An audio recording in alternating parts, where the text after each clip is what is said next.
अब ये आप लोगों का प्रॉब्लम है one dimensional heat flow equation के लिए। अब आप ये क्वेश्चन है कि find temperature in the metal rod of length L with both ends insulated. Both ends insulated से हमें क्या फ़र्क पड़ेगा वो हम अभी देखेंगे। And initial temperature sign pi x by L, ये जो इनिशियल टेम्परेचर रॉड में ऑलरेडी है। तो सबसे पहले तो एग्जाम में जब ये क्वेश्चन आया आपको कुछ नहीं करना, सबसे पहले फॉर्मूला लिख दो।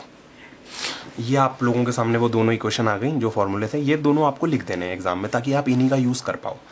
अब आप लोगों को कुछ चीज़ें दे रखी हैं प्रॉब्लम में। एक तो रॉड की लेंथ L है और दूसरा दे रखा है both ends insulated. Both ends insulated का ये मतलब है कि दोनों ही एंड पे टेम्परेचर जो है, जो U है आपका टेम्परेचर, वो 0 होगा।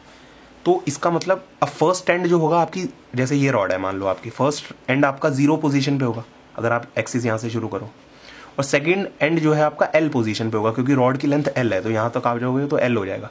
तो आप, और U क्या है, X और T का फंक्शन है।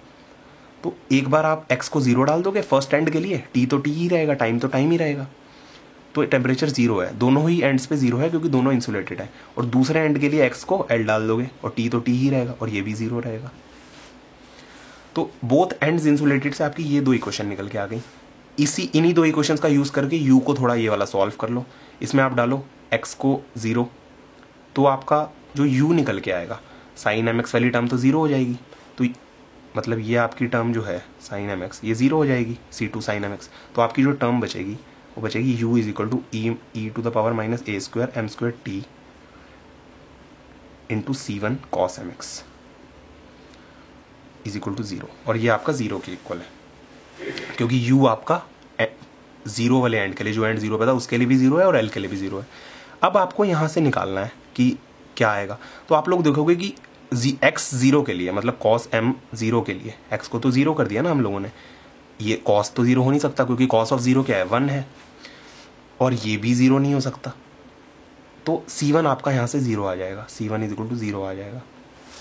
और सेकेंड इक्वेशन के लिए जब आप सॉल्व करोगे आप क्या करोगे, x को L डालोगे और बाकी सब सेम रहेगा, तो आपका U आएगा। C1 तो आपका 0 हो गया तो ये वाली टर्म तो आप हटा दो सीधा U से, तो आपका U निकल के आएगा e to the power minus a square m square t। C1 तो 0 हो गया तो ये टर्म तो हटी गई, सिर्फ साइन वाली टर्म बची, इंटू C2 साइन, और x को क्या आपने डाला है, L डाला है, तो sine ml is equal to 0, ये होना चाहिए। अब इस इक्वेशन में आप देखो साइन ml, यहाँ तो हमें पता था कि cos 0 है अंदर, cos 0 तो 1 होता है, मतलब C1 ही 0 होगा, लेकिन यहाँ हमें नहीं पता साइन ml की वैल्यू, तो हम मान के चलेंगे कि साइन ml 0 है, ये मानेंगे हम। C2 को 0 नहीं मानेंगे, साइन ml को 0 मानेंगे क्योंकि साइन ml की वैल्यू हमें पता ही नहीं, हो सकता वही 0 हो। तो ml आपका आ जाएगा n पाई, m आपका आ जाएगा n पाई बाय l। तो आपके पास क्या क्या सॉल्व करके आया कि C1 0 है और m क्या है, n पाई बाय l है। इन्हीं दोनों चीज़ों को आप इस वाले U में पुट कर दो। आप लोग जब पुट कर दोगे C1 को 0 और m को n पाई बाय l, तो आपका U ये हो जाएगा। लेकिन यहाँ पे आपको एक कंडीशन और गिवन है कि रॉड में कुछ इनिशियल एनर्जी भी है, इनिशियल टेम्परेचर भी है। ये आप लोग क्वेश्चन देख सकते हो पीछे करके, यही थी आपकी इनिशियल टेम्परेचर जो था। इसका मतलब है टाइम 0 पे आपका टेम्परेचर ये था। इससे भी हम लोग कुछ सॉल्व कर सकते हैं। तो जब आप t को 0 डालोगे इस इक्वेशन में और इक्वेट करोगे sign pi x by L से, तो आएगा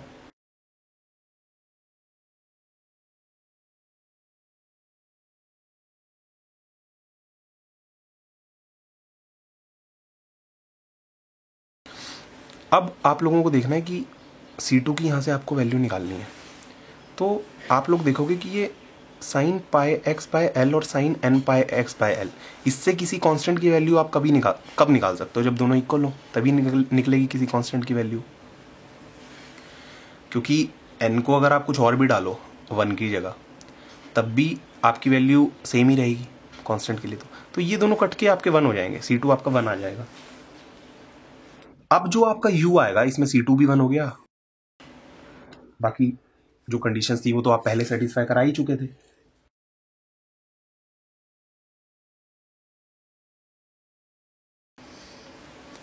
इसमें जो भी था n वगैरह हम लोगों ने हटा दिया क्योंकि जो आपका टेम्परेचर है वो n पे डिपेंड नहीं करेगा, वो टेम्परेचर एक कांस्टेंट टेम्परेचर आएगा जो भी। तो ये आप लोगों का फाइनल आंसर है। आप लोग इसी तरीके से जो भी बाउंड्री कंडीशंस दी हों, जो भी इनिशियल कंडीशंस दी हों, उनको लेके आप लोग सेटिस्फाई करा सकते हो कॉन्स्टेंट्स की वैल्यूज़, आप बाकी प्रॉब्लम भी कर सकते हो सिर्फ कॉन्स्टेंट्स की वैल्यू निकालने के लिए। बस उन्हीं 2 फॉर्मूले पे बेस्ड आप सारे प्रॉब्लम्स कर सकते हो। अगर आप लोगों को कुछ डाउट है तो आप कमेंट सेक्शन में पूछ सकते हो।